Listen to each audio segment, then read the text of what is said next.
Saturday भनेकै मिठो खाने दिन हो। Welcome to day 5 of my 30 day challenge of making daily vlogs.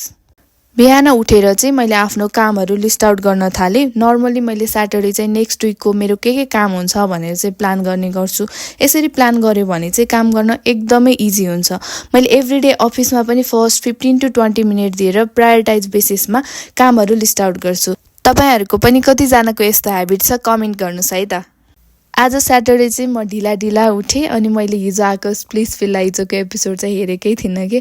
अनि मैले स्प्लिट्सभिल्ला हेर्दै ब्रेकफास्ट चाहिँ मजा लिँदै खाएँ। आफ्नो रुम सफा गरेर म चाहिँ लन्ड्रीमा लुगा दिन गएँ। अनि त्यसपछि अब आज स्याटरडे त ग्रोसरी सपिङहरू पनि गर्नु पर्यो भनेर चाहिँ मैले अलिअलि सामान किन्नको लागि म चाहिँ स्टोर भिजिट गरेँ। आज म एउटा होइन दुईवटा होइन 3टा स्टोरमा गएँ कि मैले डिफ्रेन्ट सामान किन्नुपर्ने थियो, जुन चाहिँ एउटामा थिएन अर्कोमा नि थिएन कि। त्यसपछि चाहिँ म घर फर्केँ। अनि अब मैले अघि भने जस्तै स्याटरडे भनेको चाहिँ मेरो लागि मिठो खाने दिन हो कि।